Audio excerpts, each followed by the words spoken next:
Welcome to Covered. Today we'll be talking with Terry Jordan from the Insurance Council about private insurer progress on settling earthquake claims. Dean Lester and Duncan Webb explore the issue of as new, but right now we've sent Marcus Irvine out into the field to speak with Duncan Webb about declaratory judgment. So the declaratory judgment that was in the High Court last year, can you just explain why it happened? One of the issues for land in Christchurch is, as we all know, that it's more subject to flooding. And EQC wanted some guidance on whether that was damage to land, and if it was, how they would go about compensating. So they went to the court and asked for a declaration, and essentially what they asked for was a declaration that a proposed method of assessing the damage to land and also assessing how much they should pay was appropriate. So that came in the form of an application for a declaratory judgment, and ultimately that's when we found all those lawyers in the room arguing for best part of 4 days about what was damaged to land, how it should be remediated, and what the appropriate way to compensate that was. And so what have been the takeaway points from that?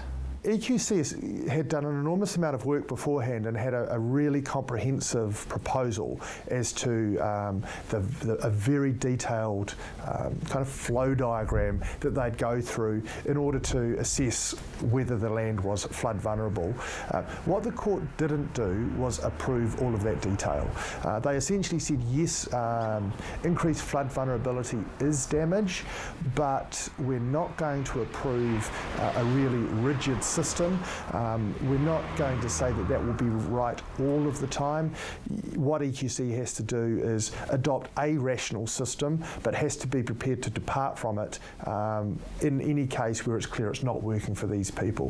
One of the real problems is that people say, well, look, I'm being flooded, but EQC's model doesn't capture me. And it's those kinds of situations where EQC has to go along and look at the actual circumstances of that case, check that the kind of data they've got, which isn't always entirely reliable, can be relied on, or whether there's more reliable data. Because they use LIDAR, which is just after the earthquakes, a lot of aeroplanes were flying overhead, and they were taking laser-based measurements. Now, it's a good way to get a really good picture of what's happened globally, and it gets a lot of data, but it isn't always reliable because of what might be going on in the ground in terms of plants and buildings and cars and all kinds of things.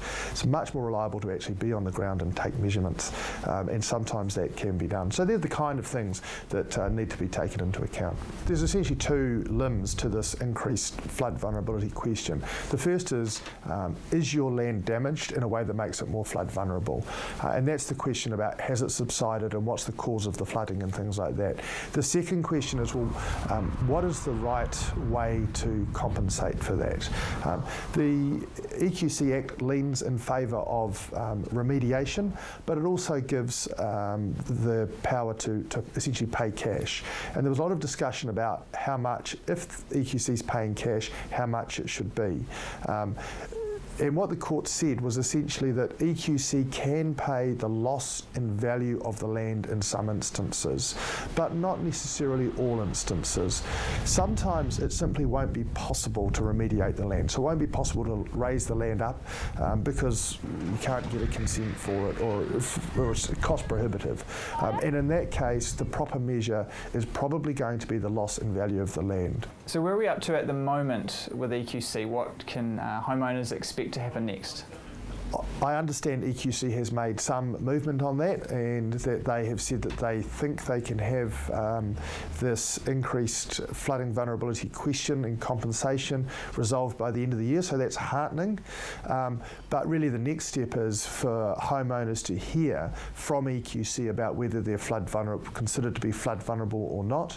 And a critical part of that will also be how flood vulnerable, because EQC looks at exacerbation of flooding, so they look at the increase of flood vulnerability as opposed to what people were flood vulnerable pre-earthquake, and they also look at only on-site effects, they're likely to try and exclude things like flood vulnerability due to changes to creeks or riverbeds or drainage systems. So there's a whole lot of detail going on there. So what the next thing that people can expect is to hear from EQC, and then they should look very carefully at what they receive and make sure that they're comfortable with it, make sure that EQC has the right information, including basic information about what flooding has occurred on site, and they should be communicating that to EQC. Can we talk a little bit about liquefaction vulnerability, ILV as it's known? How was that involved in the declaratory judgment and why was it brought forward? Although EQC didn't raise the matter directly, the Insurance Council wanted some clarity over how increased liquefaction vulnerability would be dealt with. And so they essentially came to the court with another application saying, well, we want a declaration that increased liquefaction vulnerability is also damage and that EQC should also be compensating that and have a compensation framework. So, and the answer to that is clearly yes, it is damage because land which by the earthquakes has been weakened and no longer can carry the same buildings perhaps that it could beforehand is clearly worse than it was. So that's damage which EQC should compensate for. So really the question now is how does EQC go about that? And right now they are sending geotechnical engineers around to update essentially their testing and try to determine what changes have occurred to the land and how that will affect what goes on with the land later. And again, to use the same model, the question will be, can you remediate that land? And if you can, what would it cost? But if not, what's the loss of value of the land? So essentially what would a person pay for the land in its pre-earthquake state? What will they pay knowing that it's of increased liquefaction vulnerability? And that's going to be the measure of compensation that comes from EQC. Because increased liquefaction vulnerability was sort of tacked on at the end of the declaratory judgment, does that mean that it's going to be sort of processed and confirmed a bit later than increased flooding vulnerability?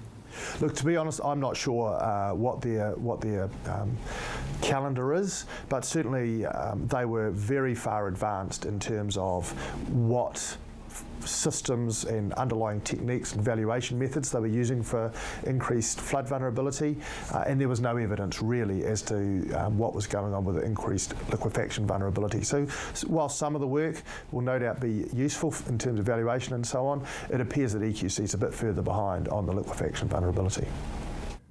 When we come back, Dean Lester of CS and lawyer Duncan Webb explain what as new means and how to work with your insurance company in this situation.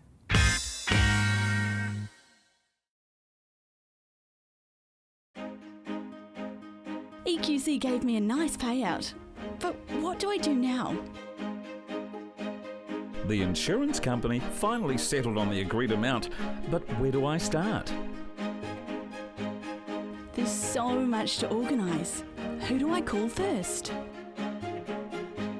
I don't have the time to be running around after contractors and doing paperwork.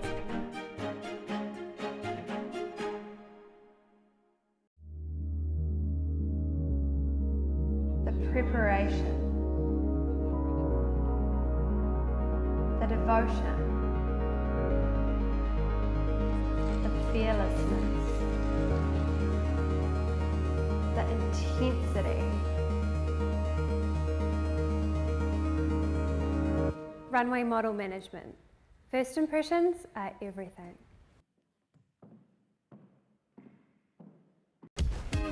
Hi, I'm Mark and welcome to Staywell Pharmacy. At Staywell Pharmacy, we do more than just dispense prescriptions. We also look at the nutritional consequences of your medication and help you balance the deficiencies that they may cause. We take a holistic approach to your health, looking at your diet, lifestyle, medications, and any supplements you may take to give you the best combination for optimal health. So if you want a service that's more than just prescriptions, Staywell Pharmacy. Live well, stay well. Welcome to Caltex Redwood. We're a family-owned business proudly supporting our local community. We're open 24/7 for fuel and shop goods, and we have an amazing team of people ready to help you. Save at least 6 cents per litre using AA Smart Fuel cards. We also offer great value on our LPG bottle fills.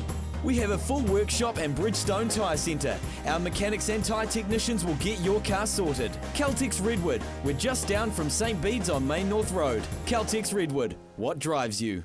Irrigation is the future for farming in New Zealand, but like any technology, you can't be expected to get the most out of it on your own. Hydro Services is the key to maximising your results. On-farm irrigation management, minimising drainage losses, minimising power usage and maximising efficiency. Soil moisture solutions, soil water holding capacity assessments, resource consent applications and on-farm workshops, all there in the one place. Hydro Services, your one-stop for irrigation management and soil moisture measurement solutions.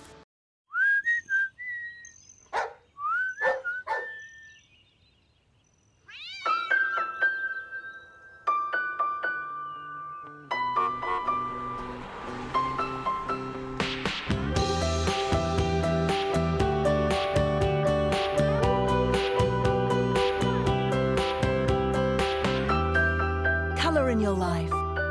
Colour Steel, the roof of New Zealand. As new, what is the reason for so much debate around these two words? And there's a huge amount of debate around what as new means. And what the real difficulty is that in many cases to put something back to an as new condition is a very expensive exercise. And I guess there's a lot of disagreement because an insurer's objective is to meet the policy terms in a way that's as cost effective as possible, whereas of course the homeowner wants the best repair they can possibly get. So there's a natural tension in there. So when a homeowner sees the words as new, they quite understandably think of essentially a brand new house or a brand new element, and in a sense that's what they're entitled to. Whereas what the insurer does is they come in and they say, how do we restore this house?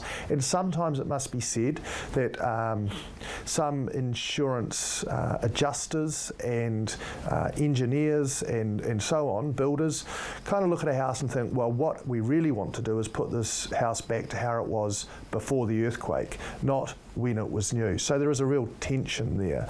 Now, there are interpretations and discussions to be had because things are built differently now, particularly in Christchurch, that we have different ways of building that we have found are better. It is reasonable for those to be recognised when you discuss as new. At the same time, there are things that are intrinsic in a home that need to be replicated. I know, for example, that there are issues with people that have had, say, native timber floorboards and not necessarily being able to get them back as they were if, for example, they were carpeted over or not. Can you just explain a bit about the issues there? There's a couple of things in the policy, in most insurance policies, almost all insurance policies, and are probably just worth mentioning them. The first is the as new, and that's about the quality of the repair. The second is that most policies have something akin to using modern materials and methods, and that's about how we go about making those repairs. And the third thing is compliance with modern building standards, and sometimes called a regulatory upgrade clause, and they're three quite distinct things. The conflicts that exist are around the function, the style, and even the colour that influences as new, and that each claim will have its own separate parts that needs to be discussed. That if you have a floor, and they are often the hot topics, if you have a floor that has vinyl tiles on it, then it is important that the floor, when it is put back, is sufficient to have vinyl tiles put on it again. It doesn't matter as to what the floor is necessarily made of, but it must be able to support the covering that goes on top of it. Now, that question extends into exposed floorboards, which is often a hot topic that needs to be discussed. Clearly, if you have a home that has exposed, well cared for Remu or native timber floorboards, then that is part of the house. That is essentially your floor covering. If they are covered, then that is not as easily answered. In that while initially it would appear that you just need to have a floor underneath that would be able to support the carpet, then it may be that you are suffering loss because you haven't got that element in your house any longer. And those things need to be discussed. At this time, it is a reasonable expectation that insurers have been well schooled in training their staff to be able to have that discussion without both parties cementing their position and sitting down for battle. What about the specific wording of as new? Because I know some policies say as new, some policies say as when new. There are different policy wordings, and it is pretty clear that as new and when new are different, because the court in the recent case of medical assurance in East said that, well, when new means the standard to which it was actually built. So if you had a poor quality build when it was new, then that's what you get in your reinstatement. But as new means as it would be built new today. So there is a little bit of difference in that. Probably not material in most cases, but conceivably a little bit of difference. And is there a difference between as new for insurers and as new for EQC, or does EQC even have an as new policy? EQC's policy, if you like, is essentially the EQC Act. And the EQC Act says you must reinstate, but then tucked away in one of the schedules it talks about reinstatement, not exactly, but reasonably and sufficiently. Nowhere in the EQC Act does it use words to the effect of as new. So one of the real problems we have is that EQC comes and looks at an issue, and they take the view that they've got to reinstate reasonably and sufficiently, which itself is a very vague standard. There is a good argument to say that in light of the framework of the Act and how it interfaces with insurers, it should be the same as a reinstatement standard that an insurer applies, but that's certainly not the approach of EQC. What can residents and homeowners do if they are concerned about their insurer saying that something is going to be as new and they disagree with that? What has developed over the 4 years since the earthquakes is the support that is available for the insured, that they can look for that through CS, RAS, or they can engage professional support through their lawyer or through an insurance professional. And that's, if they're looking for support, that's what you should do. That those who are good at their profession will be able to engage in a mature, adult, excellent discussion with the insurance company to understand what the issue is and how it can be resolved. Because you've got to find a solution. That it can't just sit there and nothing happen. At some point, you've got to find a solution. After the break, I speak with Terry Jordan from the Insurance Council about private insurer progress on settling earthquake claims.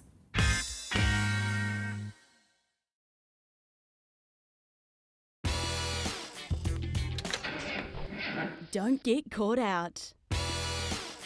With the Super Mini Booster, the power is in your hands. As the smallest power pack in its class, the Super Mini Booster will get you back on track in no time. Trusted by leading professionals, the Super Mini Booster has all the power you need. Super Mini Booster, the power is in your hands. Love music? Love summer? Then Ingham Lazy Sundays in the beautiful Botanic Gardens Archery Lawn is just the thing to get you enjoying the outdoors this summer. Every Sunday through January and February, and it's all free. So take time to recharge with family and friends, relaxing and listening to some great music from top musicians. View the lineup at summertimes.co.nz today. Ingham Lazy Sundays, putting summer into your Sundays.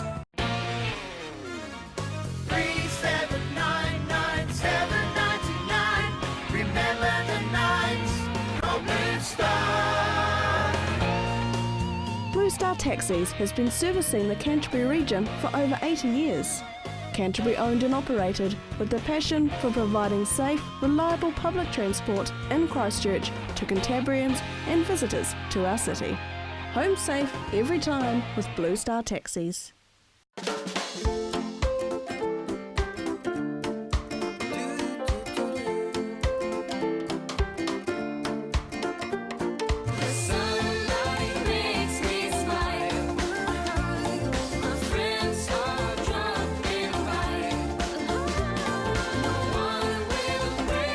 Stride.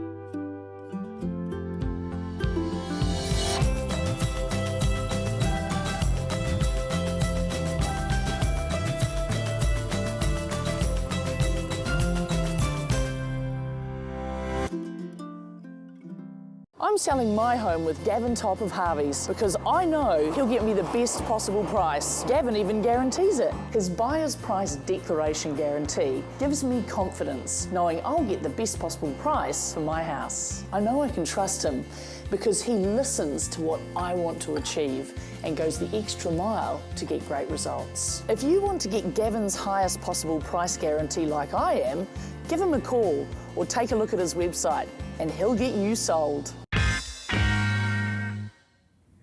Well, with me now is Terry Jordan, Operations Manager for the Insurance Council of New Zealand.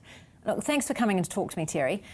Can you give us an idea, where are insurers at the moment in terms of settling all these claims? Well, our figures to the 31st of December show that we've got overcap residential claims, 24,000 of those, of which we're 57% through, either cash settled or repaired and rebuilt.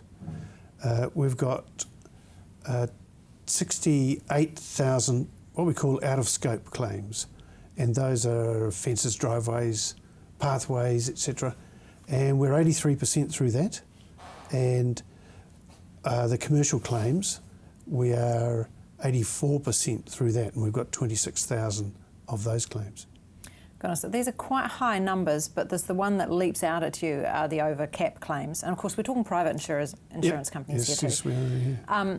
Can you tell me, why is it that the over-cap claims are just taking so much longer than everything else? Well, with the over-cap claims, the domestic dwellings, EQC and insurers are on those claims. So that introduces a great deal more complexity in the way that they're handled, and they're the largest claims in terms of time and effort, and reinsurers have told us this is the most complex reinsurance natural disaster recovery ever in the world. So, you know, we've got so many different complexities in this. The ground's shaken for 2 years. We've had to apportion all claims. There is land damage. No one in the world insures land. There are problems with retaining walls. The Port Hills has its problems. Land repair is a major problem as well. So, you know, with these extra complexities, it takes a lot longer. So now with these, if we're looking at it case by case, are you finding that that some cases are actually falling into the too hard basket? What happens with these people that seem to be still in this limbo land? Well, every claim has to be settled. So, you know, even the very, very difficult ones, and there are a large number of difficult ones, especially in the shared property area, where different property owners have different ideas on how they'd like the claim settled. So insurers just have to work through that on a case-by-case basis, which, takes a huge amount of time and resource. How's the relationship going with EQC? Because, of course, for these over-cap claims, there's an awful lot of work having to be done between the two of you. Yes, yeah. EQC and insurers are working together on each claim on an individual basis at claim officer levels, and the process is working really well. There's a huge amount of difference in the way we approach and in the way the insurers' systems provide information and EQC systems provide information, and all these things just add to the extra burden, but yeah, they're managing well. So do the goalposts move still? I mean, they did an awful lot to start with in that first couple of years, absolutely. But over the last 6 months, are you finding that you're still getting new cases arriving or being handed to you from EQC? How's that working, undercap, overcap? There are still people being, sort of on that fence line. What's happening there? We started off with the beginning of last year with 22,000 claims, and 2,000 extras came over cap from EQC. So that means EQC shifted them. That was from last year? Yeah. Okay. Yeah, so then in that 12 months, there were 2,000 that came across. So, right. That creates a bigger burden on the insurers, as they've got to then get involved with the insured parties and then resolve the claim. So that's, virtually you're being handed new clients last year, still from the events of 4 years ago. That's right, and some of those the insurers had no visibility of. Right, okay. So, but they've just appeared out of the blue, and it's like, okay, we now have to deal with them. That's right. Okay. It's not simple, is it? No, it's earthquake. It's definitely not simple. It's amazing to me when you talk on a global scale, you know, and especially from a reinsurer's point of view, is just how big our little Canterbury, you know, how big a ripple we've caused around the world. Yeah, it's the third or fourth biggest event around the world, earthquake event, so, you know, it is huge. Yeah. They know about us over in Zurich and London and New York. Don't worry about that. Yeah, Christchurch is now well and truly on the map. It is. Yeah, for sure.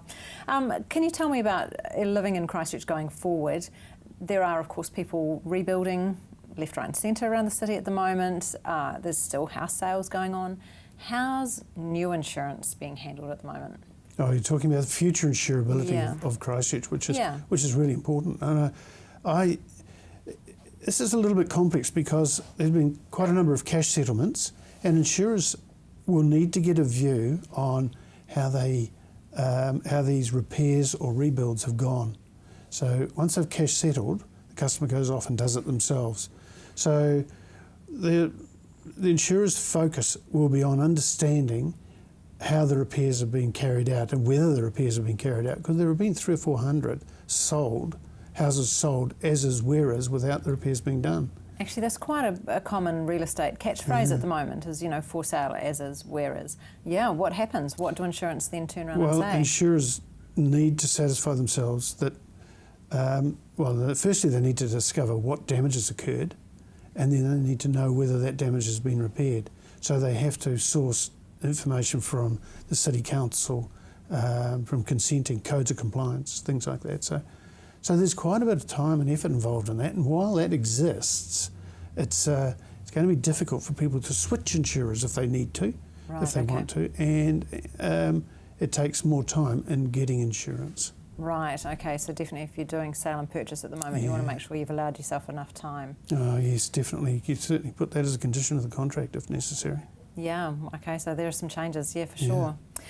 So tell me, looking forward, what do you see as being the biggest issues for your insurers in 2015? The issues will be the pure volume of work, and that's just reaching crescendo at the moment. So the middle of 2015 it'll peak, I think, and then it'll slowly start to ease down. So the volume of work is probably the main issue. But in terms of problem areas, we've got shared property, which is, it's a nightmare. Basically, a whole lot of attached individual units insured by different insurers, plus EQC involved there, and having to work those problems out is extremely complex. So those are going to be the two biggest problems. Thanks, Terry. I know we touched a little bit on shared properties at the end of 2014, and I'm quite sure it will raise its head again. Thanks for your time. Thanks for coming in. Thanks very much, Vanessa. So now, if you've heard anything in today's program that raises issues for you or someone that you know requires some social or advisory assistance, you can contact these agencies. For free and independent advice about your insurance claim, contact the Residential Advisory Service, Community Law, or the Canterbury Insurance Assistance Service. Also, if you or someone you know needs support, social services or help with temporary accommodation, contact the Canterbury Support Line or the Canterbury Earthquake Temporary Accommodation Service. Join us next week when we'll be looking at retaining walls, we'll be discussing cash settlements, and of course we'll be answering some of your questions.